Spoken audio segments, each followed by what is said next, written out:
We are recording to this computer, lights, camera, action. Everybody, welcome to today's podcast. Zach, Frankie, and Scott here. Thank you so much for joining us, Scott. For those who don't know, Scott is actually a rocket scientist who's turned body scientist. He's an athlete, physicist, and biohacker. He's the creator of the Superhuman Formula. This is really exciting. We're going to go and dive deep into this. It's a blueprint to biohack your body, your brain, your health, your lifestyle to become stronger, smarter, sexier, and even more vibrantly alive. Scott says that there's a superhuman inside of every one of us just waiting to get out, and it's in our DNA to do so. So I want to go, how do we do this? This will be the main question. Becoming superhuman is a systematic approach of optimizing your movement patterns, muscular functions, and tapping into your mitochondrial magic. A bit of a buzz term that we've been talking about, but it's super important, mitochondria, and how that affects our sleep and hormones and weight and energy. And we're going to be talking about things like fitness, nutrition, biohacking, meditation, lifestyle, natural health and medicine remedies, as well as how the fitness industry and supplement industry gets it wrong and why and how Scott is changing this. So thank you so much for joining us, Scott, and thank you for your time. And love to just start off with your story, how you got into this. And, I can see that you're in your gym right now. So, you live and breathe this. So it's these insights that we're super excited for.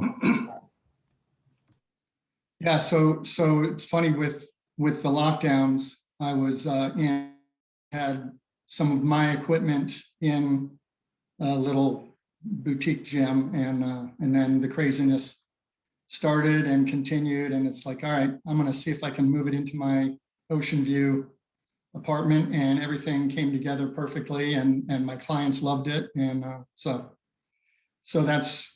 Yeah. No excuses not to train. Hey, I used to have a gym at my house, and when you have it next to you, there you go. There's no excuse. That's awesome. What a view. Yeah. And so, tell us a bit about your background, and that's such an incredible transition from. It's a massive transition. Yeah. So I'm going to sort of hit the high points. If you want any more detail, let me know. But so I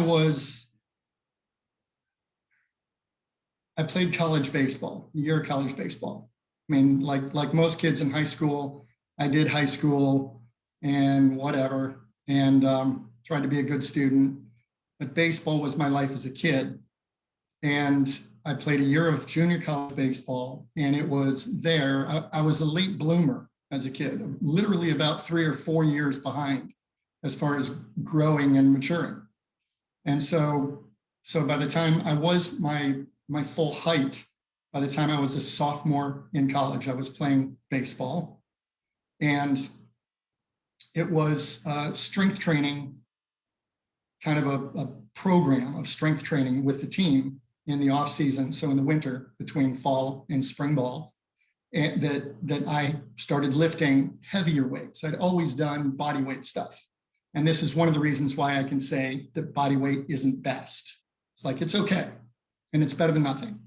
But P90X, sorry to call them out, and others like that, it's just, it's mostly metabolic, right? And we'll get to that later. But so I was my first test client, and I had done all of that. I could run, I could, do, I don't know how many push-ups, 75 push-ups before I totally give out straight, and lunged, walking lunges and squats and just body weight stuff, all the same body weight stuff, jumping rope and running and so on. And it was, again, in this maybe 2-month time period that I gained significant strength, and I gained 12 pounds of body weight. And the other thing is, I was a skinny kid, so I was a weed ready to grow. And I was eating a bowl of cereal in the morning, crap cereal. And by the way, do I have permission to speak freely? Yeah, of course. Go for it. Freedom of speech. Go for it. Colorful speech also? Yep. Do whatever you want to do. Just want to probe. Okay. So just if it slips out. So where was I? So I'd eat a bowl of cereal, I'd go to class, get out of class at noonish and go work out. And, half the team is going in, writing their name down, basically punching in and doing a couple sets, wait until the coach isn't looking and getting out of there. And I was, for some reason, just took to it. And I liked the way it felt, and I was gaining strength. And literally in a month, I went to the coach and said, the strength coach, and said, I gained 12 pounds in a month. Is that good?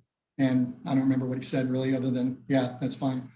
So my performance skyrocketed. So I was already technically a good ball player, but all of a sudden now I'd never hit a home run over the fence before. And all of a sudden, same swing, more strength, ball went over the fence. So I started hitting home runs. My arm became one of the strongest arms, playing shortstop, second base, so middle infield. And running speed increased dramatically also. And that's something that they'll say is God-given or genetic, and I proved that wrong. So I gained a significant amount of timed speed in the 60-yard dash. So I didn't really think much about it then, other than I was happy with the athletic performance improvement. And I was bit by the bug, right, by weightlifting and strength training. And so I continued that, but baseball ended and physics began. And so physics and space was just my passion, other than baseball, so academically. And so I went to a 4-year school and started studying that and continued to lift weights. And it sort of shifted then into people, guys and girls, noticing that I had an athletic physique and maybe commenting about it. And guys asking me, how much do you bench or whatever? And so I had gained enough weight and enough muscle that I looked like I worked out, and that was nice. And so for me, then it shifted from athletic performance, even though that was great. I'm strong and I'm capable of whatever. But now, people like that I look athletic, and I've got some muscle, and so then it became about that. And I completed degrees in physics. I went to graduate school, got a master's degree. And we'll come back to, that's where I found the Body Electric book. And that's quoted by Jack Cruz and, I'm forgetting some names now, Thomas Cowan and some others. Great book. It's interesting that I discovered it back then and had forgotten about it, and was actually listening to a podcast, falling asleep one night, listening to it. It had gone from something that I listened to on YouTube to the next thing.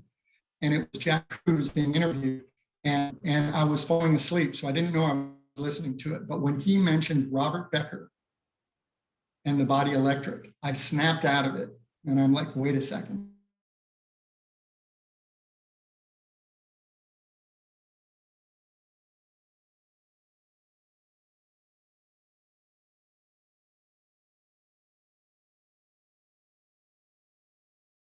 Yes, I've even come to where I'm optimizing functionality, and then, so a little bit more to the story. I moved to Hawaii. I lived in Hawaii for 4 years. This was in 2010 to 2015. So 4+ years.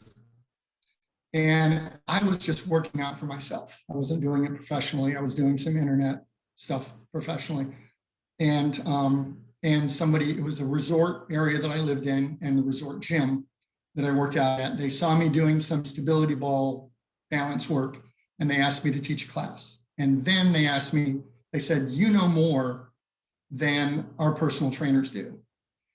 Why don't you get certified in something that's advanced, and then we'll market you as something different?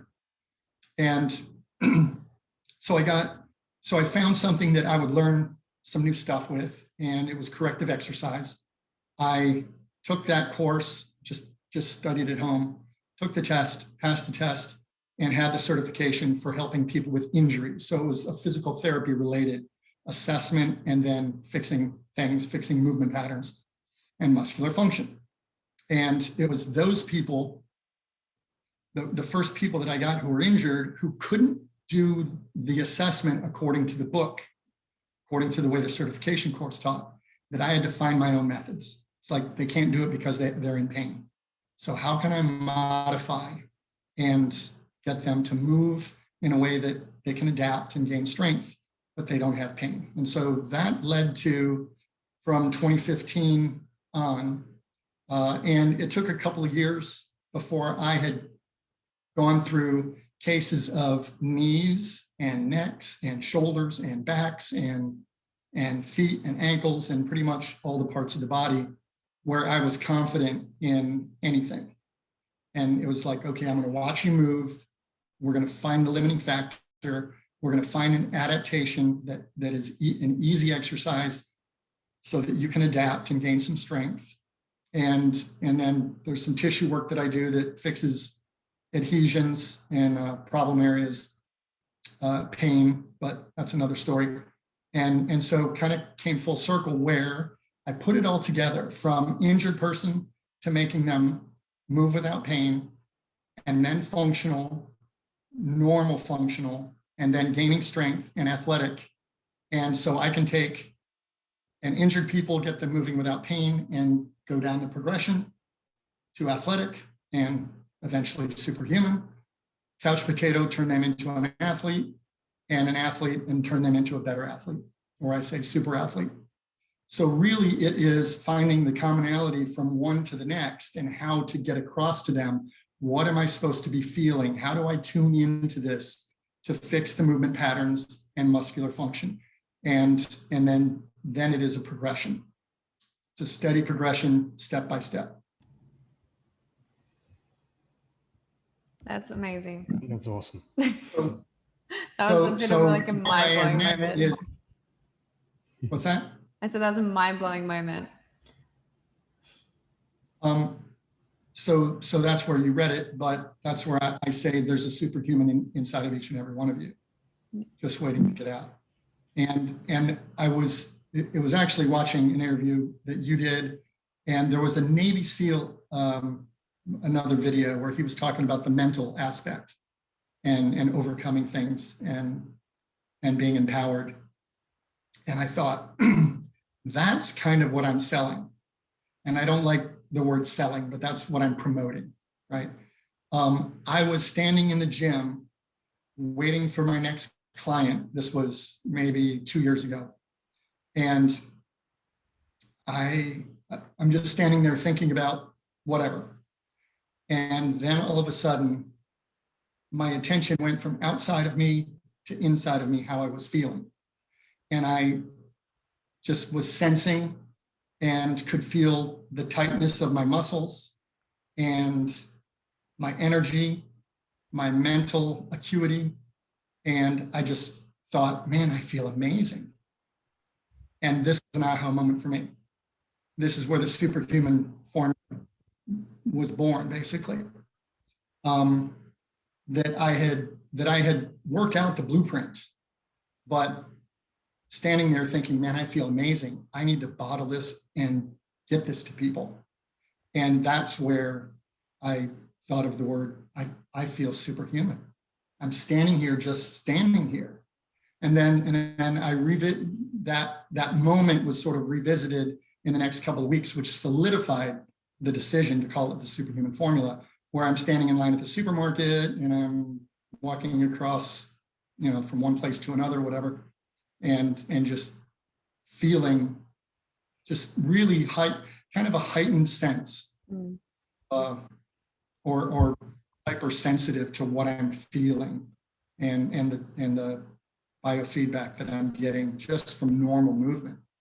And then obviously in the gym, but this was just standing there. That's feeling superhuman. Yeah. What a great feeling. Yeah.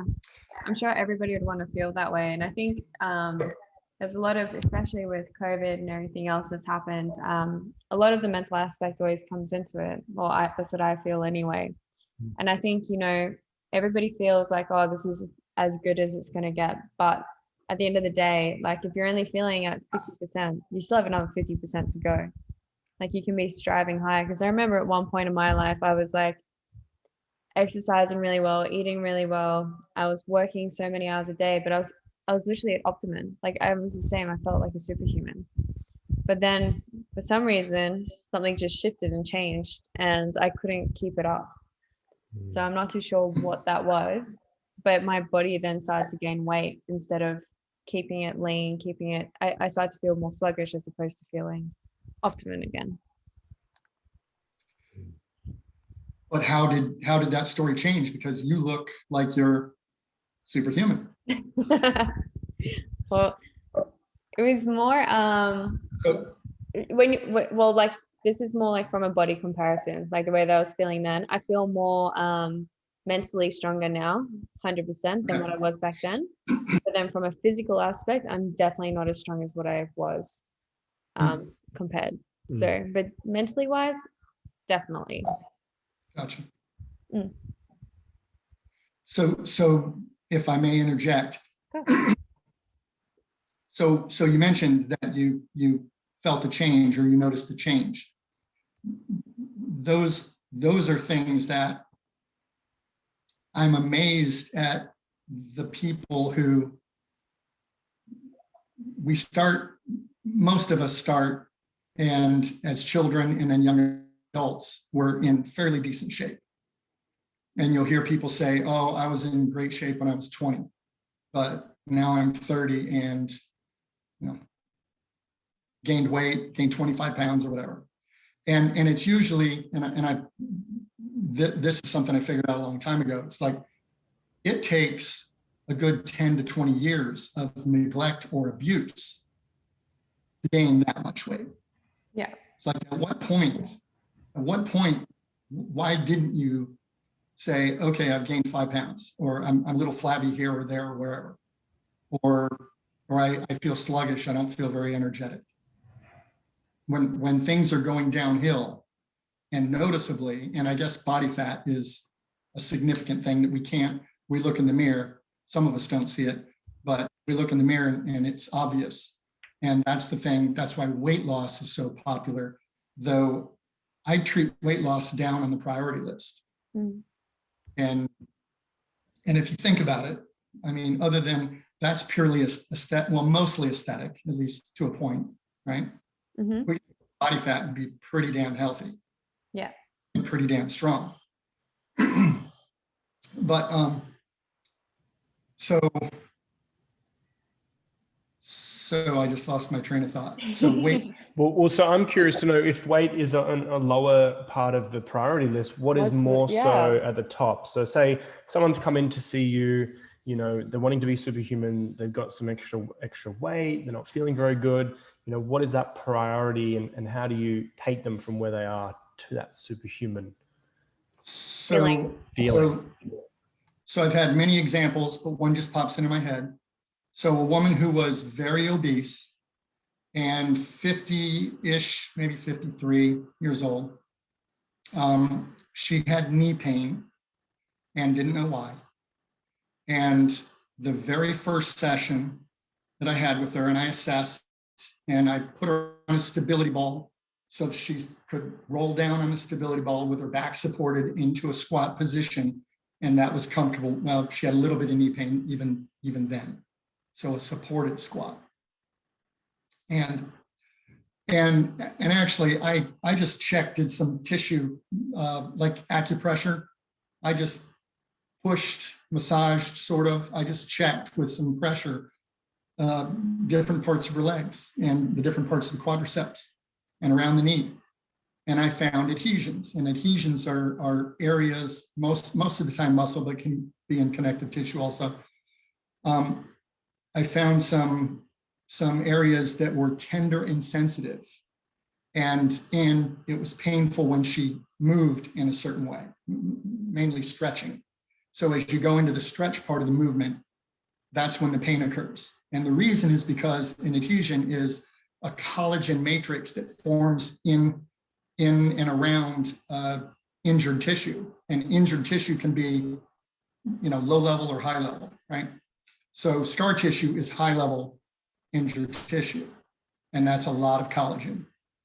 Low level is maybe a strained muscle, pulled muscle, and collagen will form to make a solid just stabilize the area. And so it becomes tender and sensitive. That's the telltale sign. Anyway, so I fixed that in her right away, literally in about 3 minutes. Because there were just a couple of spots on each leg, I dug into them, we moved, we stretched, we re-educated the tissue. That's something that is very unique to the process. And then she's like, wow, it doesn't hurt anymore. So we were able to get over that very quickly. And then it was, let's learn these movement patterns, let's gain some strength. Because she's not moving, right? She gets off the couch and her knees hurt, or she goes upstairs, or she squats down. So it was probably 2 weeks of just very easy, just lifting a little bit of weight. At first, she was just doing body weight. At first, she was holding on to something and squatting down. For a while, she was doing that. And then eventually she gained enough strength because she was carrying extra body weight. And so then she got strong enough where she could, hold a 10-pound dumbbell and squat with it, and so on and so forth. And it was only 2 or 3 weeks. And she comes into the gym one day and she says, I want you to know that I was out in my garden today, squatting down and digging holes and planting, and I didn't have any pain whatsoever, and I felt amazing. So to her, that was just a great thing and a great morning. So that's why strength, health, and functionality is first, because that allows you to do things and be a real human being and not have limitations. And then we work on, and she actually brought up the fact, after she had gained a bunch of strength and became athletic, she says, okay, when are we going to get this fat off? And I said, when you're ready to eat perfectly. And that was part of the problem. But I said, that's down in the priority list, my dear. It's like, and she had said it, and she had been living it for a number of months. It's like she was a person who wasn't limited physically anymore, and her health was fine.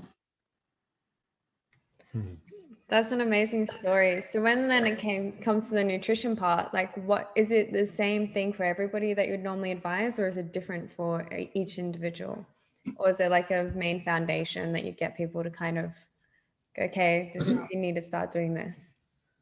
So right, there's a foundation, and generally, I mean, we can. I'll start with this.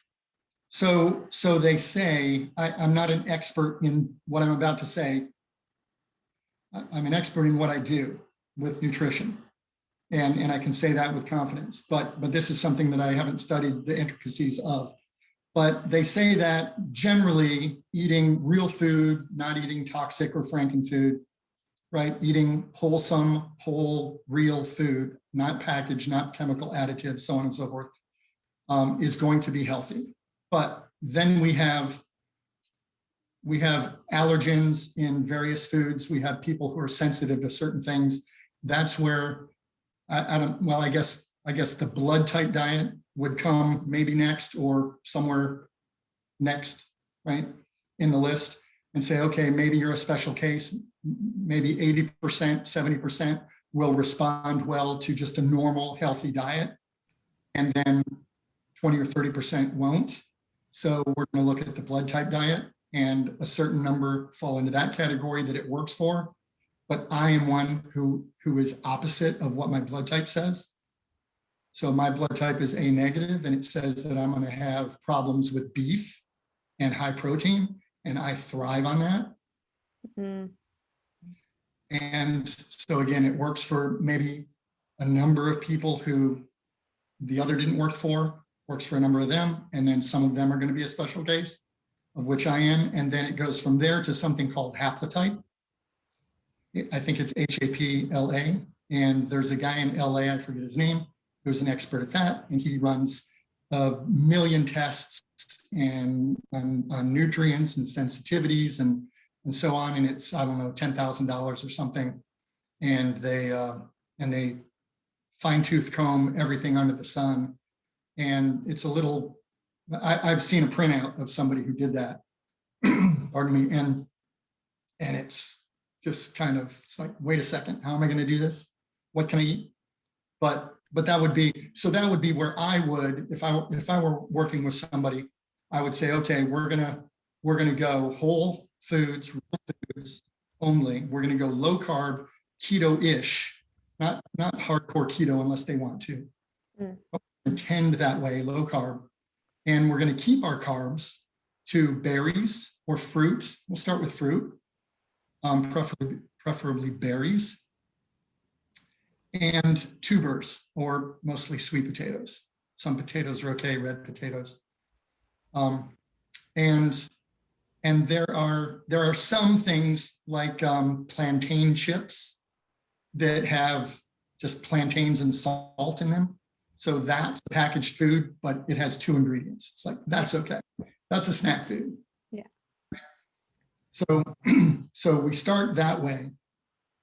Real food, whole food, cut carbs down to fruit and sweet potatoes, and then eat whatever fat is in protein. If you're eating a fatty fish or beef, if you're eating a chicken breast, then we need to supplement a fat with either a salad dressing. So all the vegetables you want, all the salad, whatever, those types of foods that you want. But then we learn how to supplement fat, either in a salad dressing, a topping, avocado, right? Olives, nut butters, nuts, seeds, and we start that way. And then if somebody has a problem and it's obvious that they, obesity with puffy joints that's inflammation, right? Yeah. So what's the inflammation coming from? Another quick one. I had another obese woman, 50-ish. She was so bloated, her ankles and knees, just so inflamed, and immediately was obvious. It's like, you are inflamed. What's going on? And that was session number 1. And I assessed her, and she had, movement patterns that we had assisted movements so that she could do squats and other things. She felt good doing them. And I told her day 1, I said, she lived in Long Beach, a few miles from the beach. I said, get your butt to the beach and put your feet in the ocean. I want you to stand there and walk and absorb some electrons and get some sun and start to ground. I said, put your feet in a patch of grass. I don't care if it's 2 feet by 2 feet. Find some grass, go stand in it, when you're in between work, whatever, at lunch. And she did that. And I think it was over the weekend, she came back and she's like, I can see my ankles for the first time in 2 years. So that's a simple biohack for her that worked.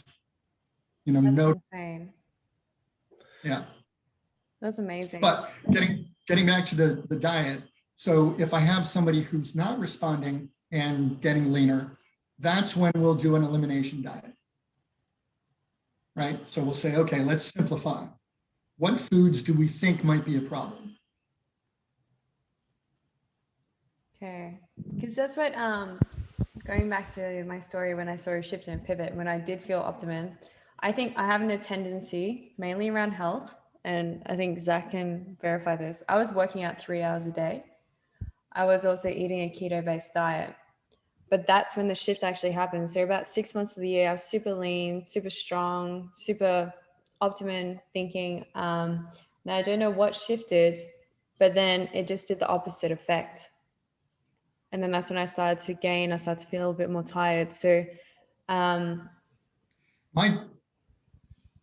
guess is that you had a thyroid adrenal balance shift from driving too hard, too long of workouts, too much work. You were doing a lot of cardio, weren't you? Yeah. I was running 8 to 11 Ks every day. Runs. And also doing 1 hour boxing. How much resistance training were you doing? 1 hour a day. Okay. Yeah. So if you train resistance training the right way, you get a metabolic adaptation, and I can go run a mile. I'll run an 8-minute mile, but that's if I haven't run in 5 years, other than across the street to the beach, across the water or something. And I can do that up and down stairs or whatever, little stuff, a minute or two, and, not get winded or recover very quickly. Run up and down the ramps at the beach. And I do those for time, just for fun once in a while, right? There's 72 steps from the beach up, and then a ramp around. And so that's just a little obstacle course that's cool and fun. But running a mile is something that bores me. And I did plenty of it when I played baseball. I ran a 5:25 mile. It was my fastest, but it was in Hawaii that I hadn't run in probably 10 years, other than, again, down the block. And I joked with that I only run if I need to get somewhere fast and I don't have a car. So once in a while, and there was a girl I dated who asked me to go run on the beach with her, and she's just pitter-pattering along the water. And I'm like, you go ahead and run, and I'll catch up to you in a minute. And I did an obstacle course around the trash cans and ran over and jumped up in the lifeguard tower and was waiting for her to come. And a little bit along the beach with her, and ran backwards and talked with her. And I said, okay, you can go the rest of the way, I'm bored. So I hope I don't come across as a dick by saying that. No, you got to keep it fun. not. You got to Honestly, keep it fun and flexible. I did have some fun with it. Yeah, I had to listen to podcasts to get me started, because I was like, that's when I was building my startup at that point. So it was kind of like I was listening to every podcast because I hate reading. So it's like, all right, this is the time where I'm going to zone out from what I'm actually doing from the running aspect, and I'm going to just zone into the book, and it's going to keep me amused or entertained. This is like my learning time. Two things at once. Yeah. I think what's really, you go. When you're doing that much cardio, you kind of have to do that. What I'm curious to know about, because there's maybe a lot of people who might be new to health, what are adrenals? Why would the body, if you're doing all the right things and you're, doing so much gym and such great eating habits, why does it backfire? So, and then how to balance that, so, can you explain that to everyone? I'll try. So my understanding is that adrenals and thyroid are like a teeter-totter, right? So if one's high, the other one goes lower, and we want them to be balanced. We live probably lifestyles with work and relationships and emotional stuff and drama that causes us, and current events that causes us to be fearful or worried, and that drives our adrenals. We also are exposed to all kinds of toxins, probably biochemical, most of them, like glyphosate, stuff that's in the soil and air and water and food supply. But when it comes to electromagnetic radiation, dirty electricity, strong electromagnetic fields that we're exposed to, that causes stress in the body. That causes Joe Pollack says that causes our exclusion zone water. So the water that absorbs red and infrared light, that causes electromagnetic radiation, unnatural, causes about a 15 to 20% decrease in that effect. And that's going to directly affect the mitochondria. I don't know if we sense that as stress, but I think the body might. Anyway, so there's all kinds of stressors. Probably most of it is mental and emotional. But then probably a combination. It's like people working in an office, various forms of light, blue light, right? How does our body interpret that? Sleep-wake cycle gets screwed up. So I think there's some indirect ways that we drive our adrenals, and whether we perceive it or not as stress. Yeah, Would coffee also contribute to that? Because I know, like, especially this day and age, a lot of people live off coffee just to keep themselves going, to, you know, make sure that they're optimum at work and they're finishing on a high note at the end of the day. And obviously, it's also become a stress factor or a habit and a social aspect where people need that coffee.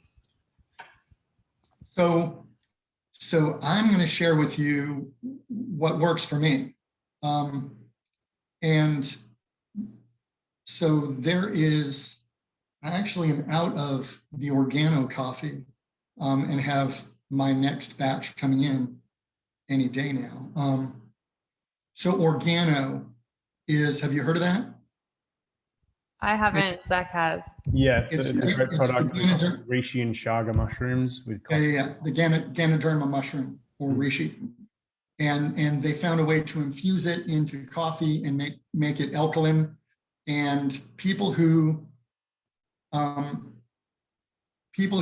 said that it causes, you know, an acidic feel and their stomach is upset by it, or jitters, this coffee, I do fine on it and never drank coffee before it, actually. But when I found out that it was a healthy coffee, I'm like, I want to try that.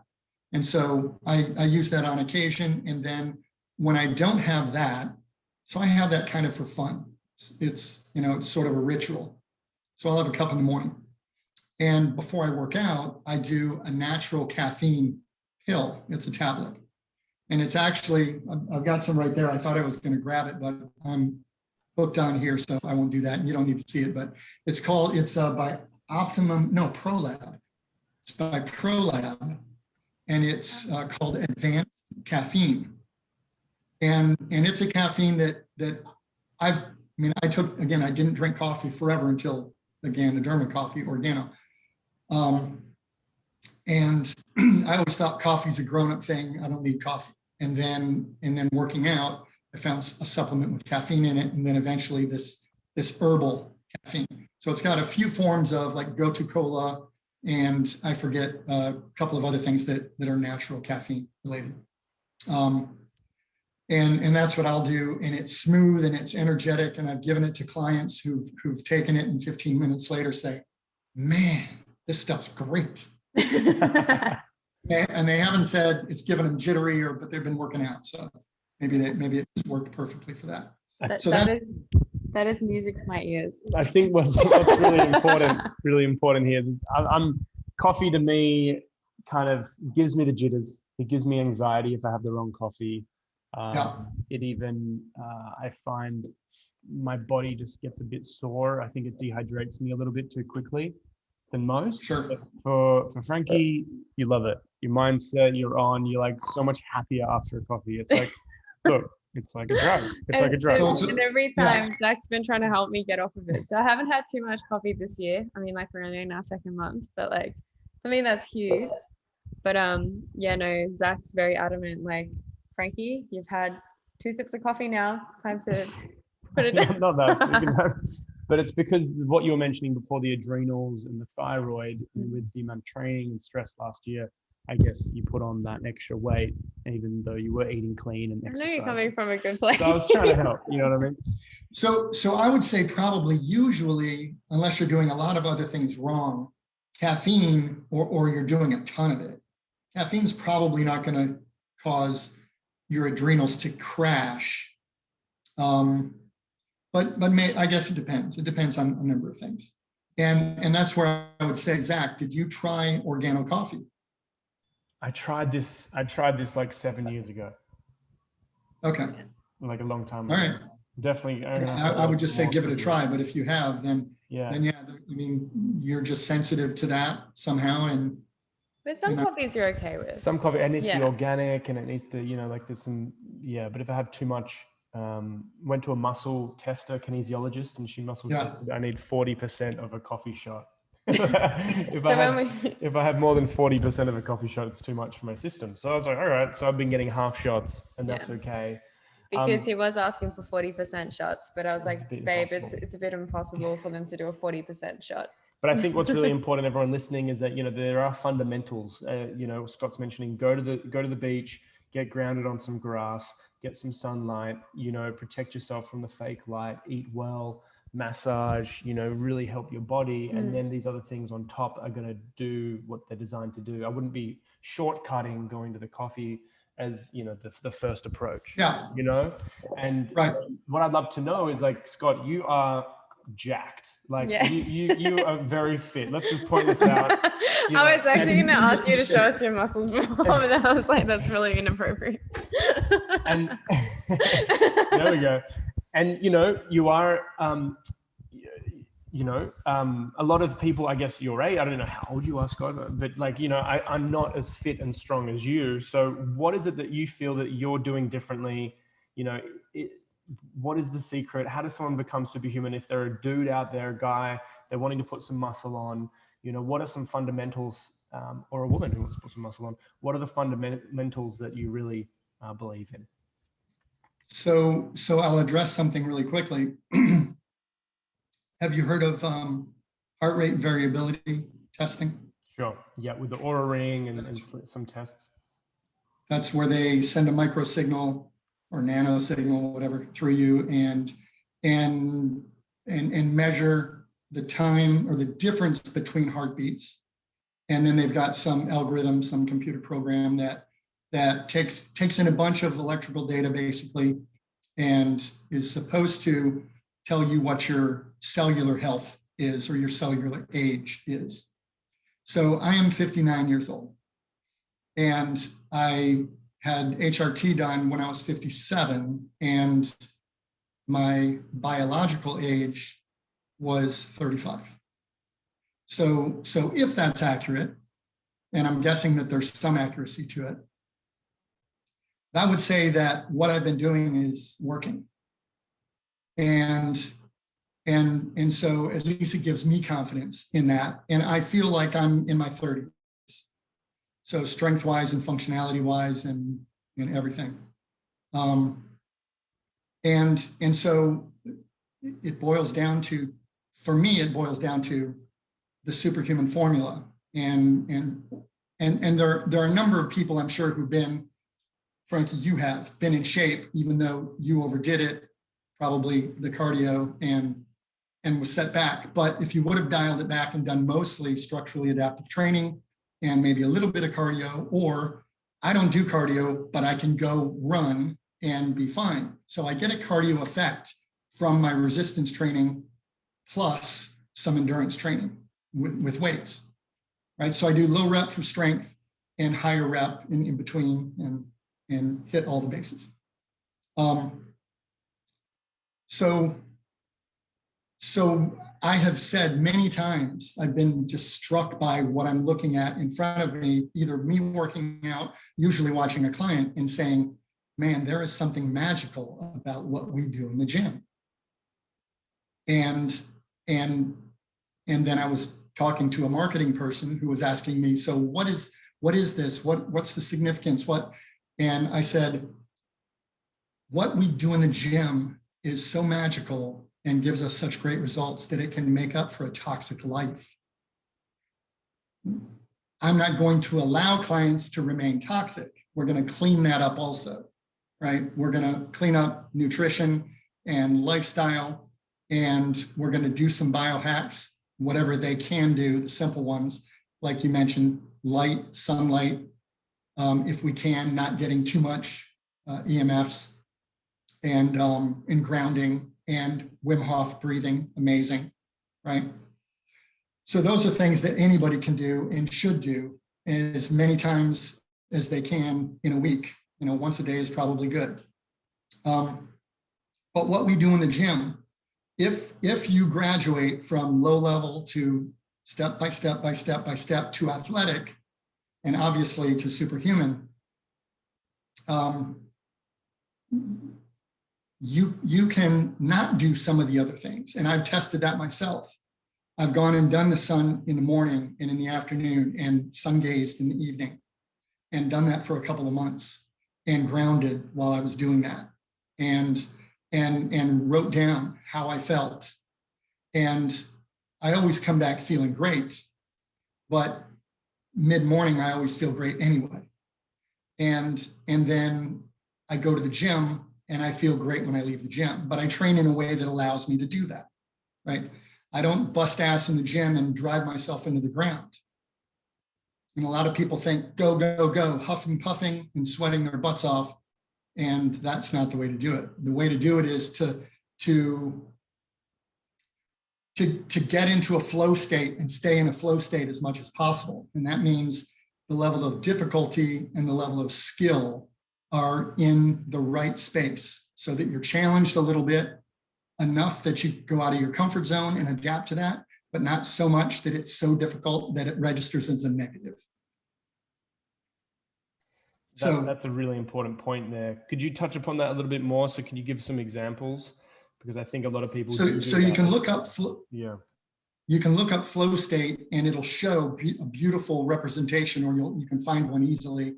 But basically, if I take a beginner and they're not capable of working out correctly, let alone hard, right? So they're going to perceive almost everything as effort. And even just certain movement patterns, just simple movement patterns, they're going to have to think about it. They're going to be trying to force their body to move a certain way. And so low level movement and low level resistance is going to be perceived as more difficult. And you cannot challenge those people very much. You cannot, they're going to quit the first day, right? So that's where I say, we're going to practice this. You're just going to do 5 reps of this, just enough to feel it, and then stop, and we'll do it again. So we're going to do 2 sets of 5 of this, 2 sets of 5 of that. Just they do it, then they do it again, and they feel it. So a small amount of stuff, and we hit the basics at first, and then we slowly build on that so that they can feel successful and they feel and get biofeedback. And I teach them how to interpret what they're feeling so that they know that they're doing it right. So we want wins in the mental aspect. We want wins. We want feeling good. So then as they progress, the amount that they can do, or the amount that's required to push them just a little bit out of their comfort zone so that they can adapt to that. If we stay low level, we adapt to that and stay, right? But if we get stronger, and that's why I say, okay, so when this feels easy, so here's a 10-pound weight. When this feels easy, we're going to go to the 12 pounds. When that feels easy, we're going to go.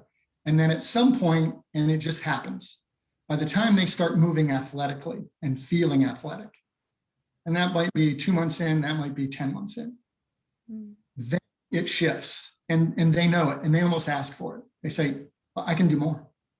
They don't say, oh, this is too easy, or they don't wait for me to ask, is this too easy? Let's go up. Or I can tell that it's too easy. Then it becomes, I ask them, do you think you can do more? Let's do a little more. And that's staying in the flow state. That's challenging them enough that they have something to adapt to, but not so much that they perceive it as a negative, because you won't stick with that very long. So when I'm working with a high-level athlete, we go hard on days that we feel really good. It's like, man, I feel strong today. Man, it feels light today. Let's go up. Let's go up more than we would. And let's keep doing it. And we might try to duplicate that the next week. And if it registers as too hard, then we dial it back the next week. Sort of like cryptocurrencies these days, where they reach a new all-time high and then they come down and consolidate. Got it. So yeah, going with your body, listening to your body would be number one, feeling into how you're feeling that day, and not being attached to it needs to be a certain way in the gym, or having to structure it with a specific, a lot of people are following guides and things these days, right? Yes, which is why when I see people, or for certain, when people ask me, well, should I keep a journal and write down my reps and sets? I say no, absolutely not. And the reason is because there are how many 100 variables that affect how you feel every day. If you don't get enough sleep, or if you don't eat the same or right, if you ate something toxic, if you thought something toxic, if you're in a bad mood that day for whatever reason. So you come to the gym and you see how you feel as you warm up and start into it. And if you feel great, you do more. If you don't, you certainly don't look at a book and say, well, I did this much last time, so I have to do that much this time. Maybe you'll do way more this time. Maybe you'll have to do less this time, or you would be smart to, or you're going to injure yourself.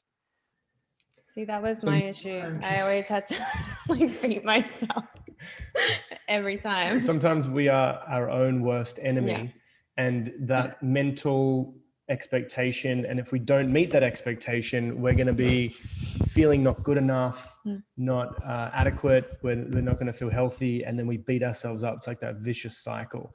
And so that what you mentioned before, the mental, the emotional aspect is so important. So how do you manage, and I'd love to have a few more questions before we wrap this up, but how do you manage to keep your mindset I guess present and in a state of, I guess, growth? Or do you struggle with your mindset, or, you know, how do you help? Do you have your on days and your off days? Yeah. Like, how do you work through that yourself? Right. So I don't know how long it takes. I have a client, a couple clients who have been with me for just over 2 years. And then I have some that are shorter, but so I'm not sure how long it takes. I've been doing it so long that I can be on the computer, total mental process and mental fatigue and somewhat emotional fatigue maybe, and then have somebody show up and say, okay, let's work out together. All right, let's do the workout. And I'm like, okay, I need a few minutes just to reset. So I'll reset, and I might not feel like working out, but within 5 minutes, as I do my first sets and I get infrared released from inside, generating infrared from inside the cells. It's another thing that we need to talk about. As that happens and the cellular processes start to change, I get energized and I feel good. And within 10 or 15 minutes, I'm like, yeah. And just in it. And it's like, I can't believe I thought I wasn't going to work out. I was thinking about not working out or just half-assing it. It's like, nope. And in fact, that happened about a week ago. I was contemplating skipping a day and doing it the next. I work out 5 days a week. I do a 5-day split, and I have 7 days to do them. So if I have something going on and miss a day or don't feel like it, it's rare that I miss a day, but I've got then the weekend to make one up. And I literally was thinking about it, but I did it anyway, and it was a recent all-time best workout, probably in 2 years the best workout for chest and back that I had. I'm really curious there, just to mention the infrared. Oh, we're just lagging. Sorry, finish off there, Scott. Yeah. So, am I with you? Okay. So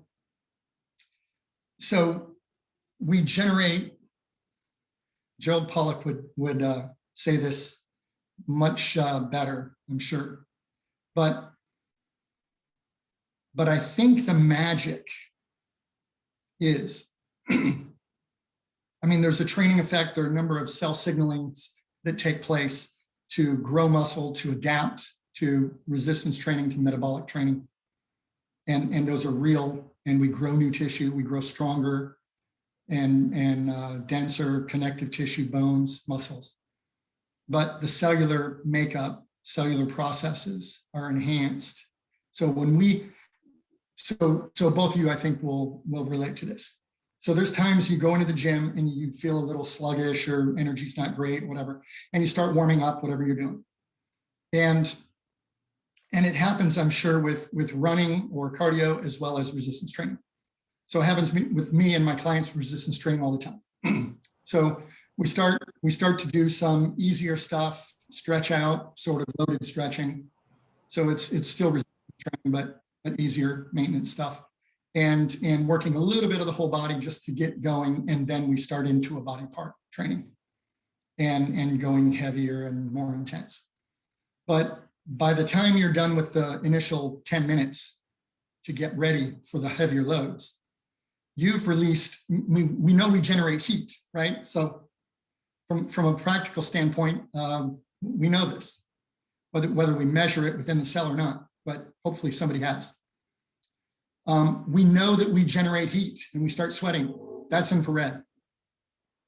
So we are generating infrared from inside of the cells. We know that infrared absorbs into water like a sponge. That's the absorption spectrum of water in easy water, exclusion zone water, which separates into an exclusion zone with positive and negative charge, so acting as a battery or capacitor. We know that infrared does that to water. We generate with exercise. That's why total body resistance training does that. It also grows mitochondria only in the muscle that has been stressed. So that's why when you run or do some simple cardio, bicycling, you're going to grow some new mitochondria in your legs, but not the rest of your body. Why not do it all over? And that's times a factor of 2, 3, I don't know, a lot, right? So we can grow 1,000 mitochondria into 2 in every cell. So that's massive change in the number of mitochondria. And then when we exercise all of the muscles, that's why in every one of my workouts, again, there's a main thrust for the day where we really hit it, but we do a maintenance, or what I call a superhuman readiness, so that every day we stretch out and load and fire all the muscles in all the joints.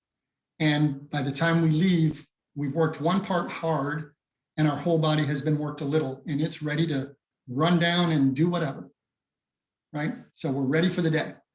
But it's infrared within the cells of every muscle that we're working that generates infrared, separates the water, and enhances the performance of the cellular processes.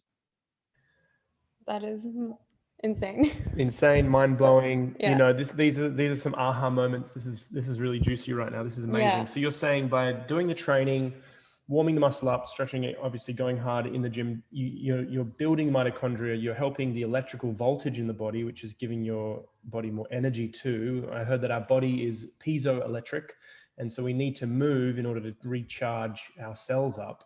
And so that's through the weights. Now, is that, doing the weights where you're only able to do five reps, or is that 12? 5 reps would be powerlifting or super strength training. And so I do some of that, and then some sets of 8 to 10, and then even some drop sets after the strength part is done, because that's our limiting factor. Then when we're done with the sets that we're going to do for strength, we do a little bit of maybe 8 reps, a set of 8 reps, and then we do a drop set where we may do a set of 8 and then drop the weight immediately so that you can still do it even though you're fatigued. And we do 16 reps. So we get across the spectrum. That's really important. So keeping the variety there. I really thought that, going to the gym, smashing ourselves in the gym, was potentially damaging our mitochondria, or, in the gym under the fake lights, not grounded, but you're saying that actually tailoring the workout can strengthen your mitochondria, increase your own body's light, so to speak, with the infrared light. We can regenerate that. And so would it be ideal to train outside or indoors? Light wise, grounding wise? So it would be wonderful to work in the perfect weather, in sunshine that wasn't too hot. If we could work out on the beach, I've thought about that. It's like I've thought about what if I, found approval to get the space and put the equipment and liability and whatever. But that would be great to live in Hawaii on a big spread of land, have one house overlooking the ocean, on the cliff of the ocean, being a gym, the other house living in, and having outdoor, space where there's a gym, and that'd be wonderful. So I'm doing the best I can. We breathe the ocean air here. We get to see the ocean and hear the ocean. We get a little bit of direct sunshine. But yeah, so outdoors would probably be best, but still indoors. So I've thought about this: indoors with artificial light and rubber mats, it's still magical and it still beats everything else. But I still do grounding almost every day. I still do sun every day. I go and do red light therapy. I jump in an infrared sauna. But so in the same way that the infrared sauna is absorbing that infrared into our skin, into our cells, I think it's 10 centimeters deep, supposedly. That's what we're doing. We're generating that from within our cells. So whatever we think is good about getting infrared or red light therapy, we're generating that from within our cells when we exercise a muscle. It's a really important point. I don't know of any better way to do it. Yeah. That's why it is magical. It's not just picking up weights. This is literally tapping into that superhuman ability that we all have access to, as you said, in our DNA. We just haven't let it out yet. And so getting to the gym is that mystical, invisible, but very real and tangible activity everyone can do, whether it is at home or in your backyard or down at the beach or in a gym. There's no excuses. We should be doing this every day. Well, that was kind of like always my argument. Even like when we've discussed stuff like this, is when you think of it, when you go back to ancient days, like, caveman days, we needed that. We need physical movement. Right. We had that, and then when you look at like the food that we used to eat, the nutrition, it was one of the things that used to annoy me a lot when people would say fat's bad for you. I'm like, that's actually what developed our brain, was bone marrow. Like we need fats in our diet and things like that to be able to develop and grow and become more and more, I guess, in tune with ourselves, but also becoming more intelligent, being able to have greater memory and everything else, and to feel great in every other aspect in our life. So, yeah. So we've got a couple more questions, and then we'd love to know a little bit more about the superhuman blueprint. Yeah. We're going to wrap it up. Yeah. So I have got 2 questions. One is, what do you think about protein powders? And then the second one is, what supplements do you recommend people taking? Like just the base supplements. Yeah. So vegetables are something that people have, right? Some people go vegetarian, and that's great. Vegetarian, I mean, if you're going to optimize the body, if you're going to become superhuman, you need protein, and plant protein is not the most bioavailable or best assimilated, whatever, biological score. So animal protein, and there's a female researcher, Nora something, I think. She did a long video, it was a lecture somewhere, where she had done research, like in the ice, in the glaciers, and found woolly mammoth, and found evidence that, basically the bottom line is she found evidence, and it's pretty conclusive, and it's convincing when you listen to her, and she spells it out, that the reason that our brains grew, the neocortex, and grew bigger, and that happened quickly, was because of the amount of fat that we were eating in woolly mammoths. So the energy that it gave, that the brain requires. And so that was one of the things. And then the other thing is, this is interesting, just an argument for eating meat, that our digestive system is about 20% colon, which is fermenting, right? So 20% of our digestive tract is built for fermentation. A chimp who eats some meat, but mostly vegetables, has 50% of its digestive system fermenting. So, and you can look at other animals similarly. It's just look at the amount of the digestive tract that is fermenting, and that's kind of the ratio that you're meant to take in that food. So we are geared to eat meat. We're built to eat meat, and our brain is what it is because we ate fat, and fat from beef.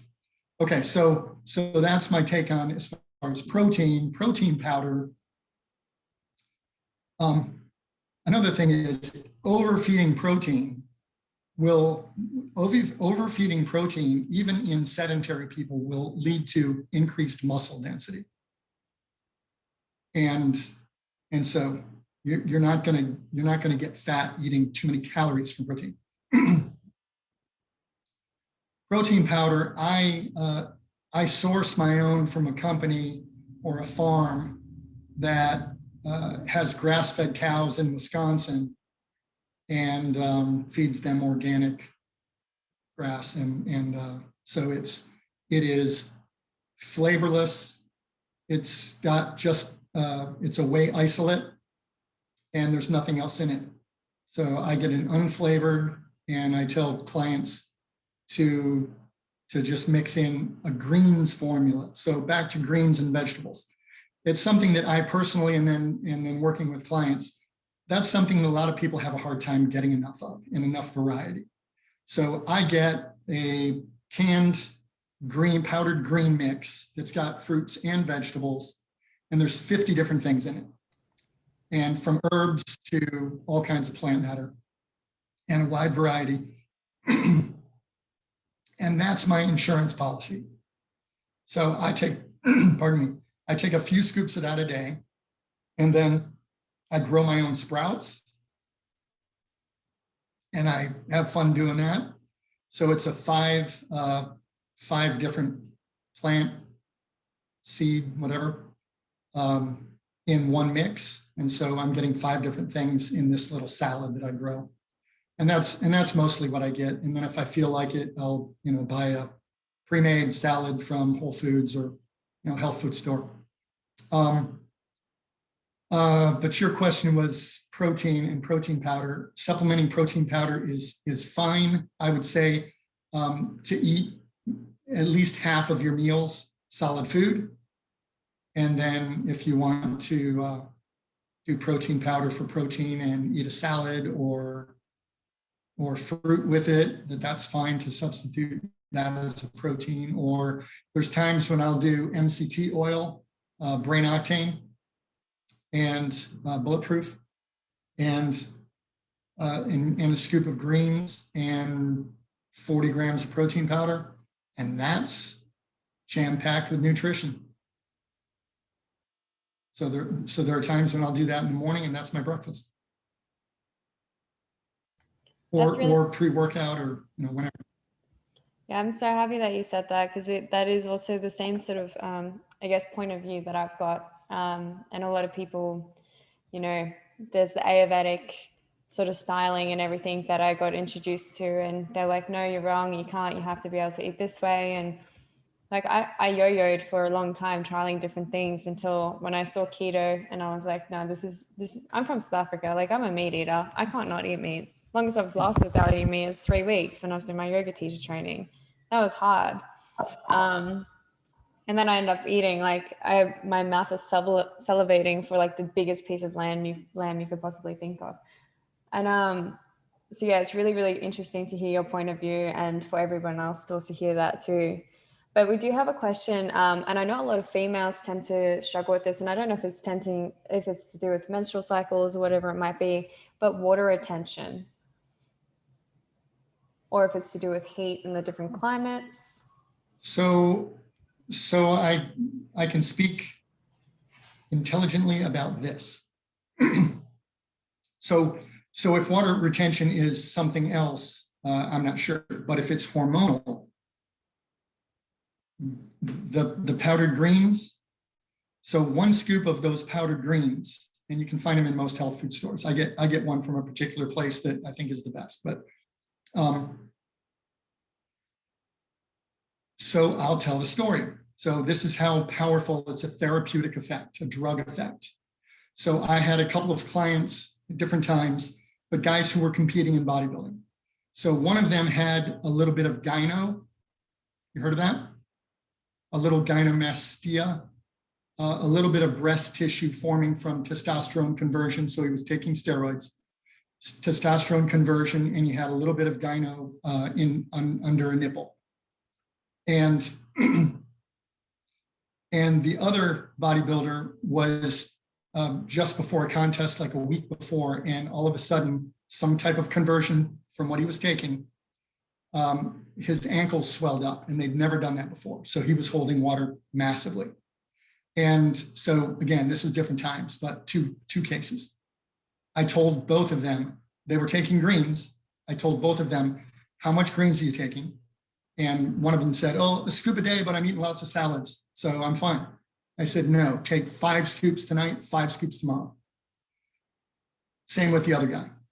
Gyno went away, and the swelling, he lost 4 pounds of water overnight. So that's a therapeutic effect. And the reason is because green leafy vegetables, and this is ground up so that there's 10 servings in each scoop, maybe more than that. You cannot touch it with real food. You can't eat a bushel of that. So if you're trying to get rid of water, if it's hormonal, it detoxes estrogen. So for guys who are converting testosterone, natural or otherwise, and females who have an imbalance in estrogen, it's going to detox estrogen, only that which is floating around in your bloodstream that doesn't belong or isn't in the right ratio. So that's my number one supplement for people is the powdered green formula. And I tell females to take 2 or 3 scoops a day, and I tell guys to take 3 or 4 scoops a day. It's like, look, it's not that expensive, and it's the best thing you can take. Yeah. That's a great reminder. Yeah, definitely. Awesome. We'll get onto that today. Nutritionally, antioxidant, anti-cancer, right? And hormonal balance. Lots of stuff. This is so interesting, Scott. So many takeaways and aha moments for everybody. And I'd love to know, just before we wrap this up, what is the Superhuman Formula? For those who want to connect with Scott Sands, the superhumanformula.com, or on Instagram, the Scott Sands, on Twitter and Facebook, the Scott Sands. Message me if you want to get connected, or in this chat here on Facebook, or here somewhere around the video on YouTube. Yeah. You'll see all these links as well. But give us a quick snapshot and the group that you're about to launch with 5 video series, I think you're saying, on how to actually become superhuman. Yeah, I'm going to do that live on Facebook. Well, maybe actually probably Zoom.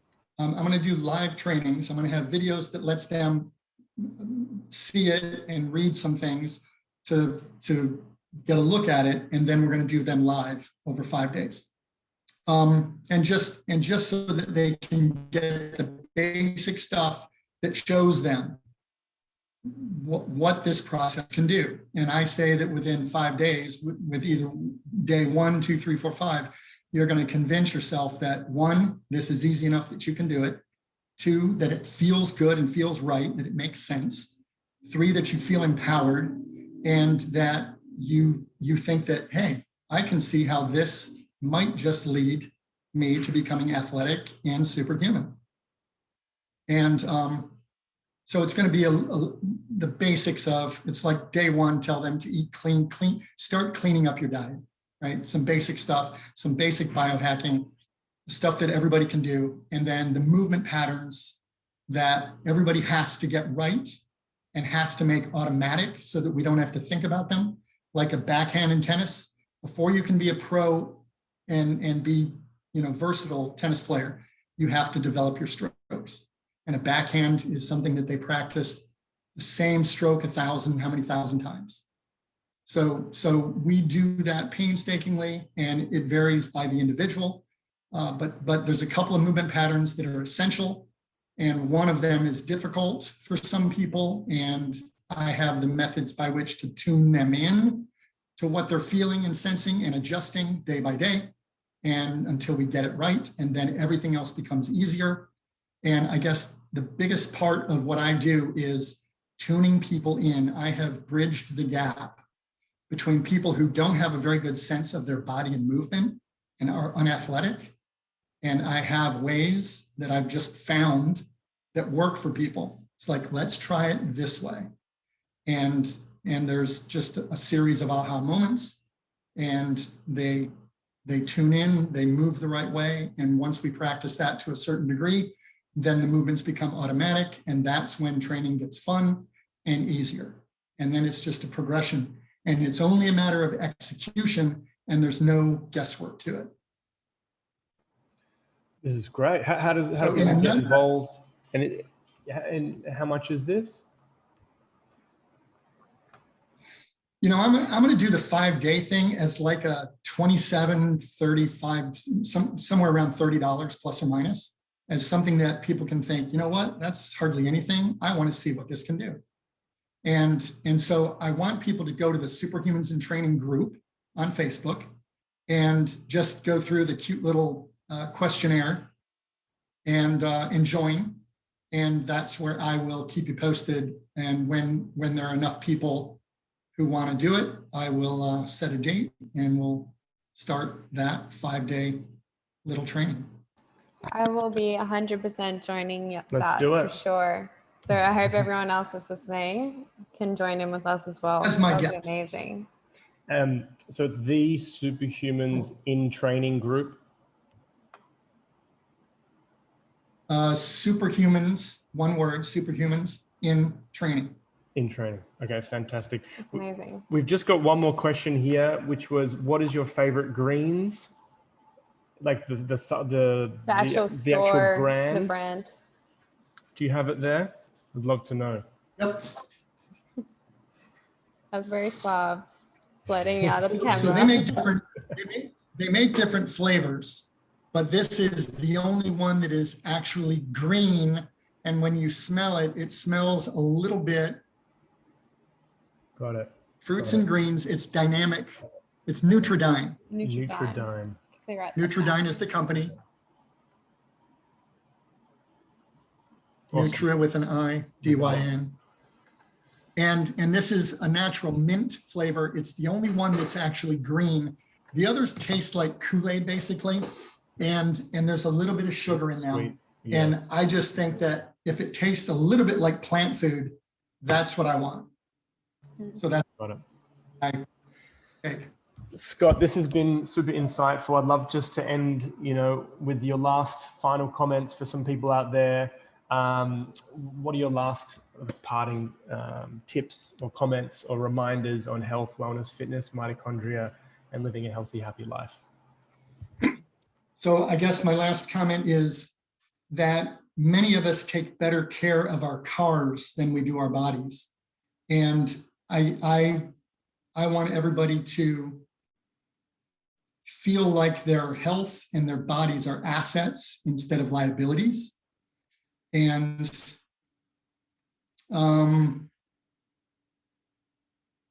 what else?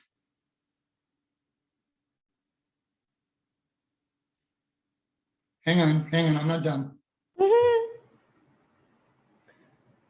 That's a good, take your time. It's important to know that, our cars are usually, they go to the service, we're looking after the cars, but we're not looking after our body. And it's gosh, why not? The best part about it is like what I found in a lot, like because I'm an observer, so is Zach. And when you tend to look at people, they're willing to spend more money on alcohol. Let's say go spend $200 on alcohol for the weekend on a night out. But then when you go, hey, you should probably go see XYZ or join a gym, they're like, oh no, that's too expensive. And it's like, well, actually, if you just use that $200 to go to the organic fruit market instead of going out on the piss, you'd probably end up feeling a lot more better and not constantly be complaining all the time. So it's very interesting. Yeah. So 2 more things really quick. My final words. So as I said, there's a superhuman inside of each and every one of us, and it's just waiting to get out. It's possible for everybody. And if they try the Superhuman Formula, I think they'll convince themselves fairly quickly. But there's nothing better that when you become whatever superhuman is for you, which means better than you've been, right? We have evolved by seeking to figure things out and become better. That's what every species has done. And that is evolution. And how many of us have neglected ourselves and not become better, but instead gotten worse? We can continue to become better until how old? I don't know. But it's getting better and easier. And this is something so fundamental to our biology, is adapting to stresses that we purposely and we manage in a very specific way, right? We get the results that we plan for. And there's nothing better feeling than, even on a down day, you wake up and whatever, something's weighing on your mind. and you feel and sense your body, and you know that you've been putting in the work, and you know that you're ready for anything. And you can assess and say, you know what? I've done the work. I've done the internal mental work, health work, physical work. I'm this superhuman being who's ready for anything. My circumstances may say otherwise or may make me feel otherwise right now, but they're just my external circumstances. When they change, and I'll try to change them, I'm going to be ready to have a hell of a good time. Love that. Powerful. Absolutely love that. What a great way to end it, and what a great reminder. Yeah, definitely making my parents listen to this podcast. You guys are awesome. This has been a appreciate lot of fun. Thank you, Scott. And we'll send this out. Anyone who has any questions. And Scott Sands on Facebook and Twitter and Instagram, and the superhumanformula.com. So thank you so much for your time, and thank you everybody for listening. Over and out. Bye, It's been a everyone. pleasure. Bye.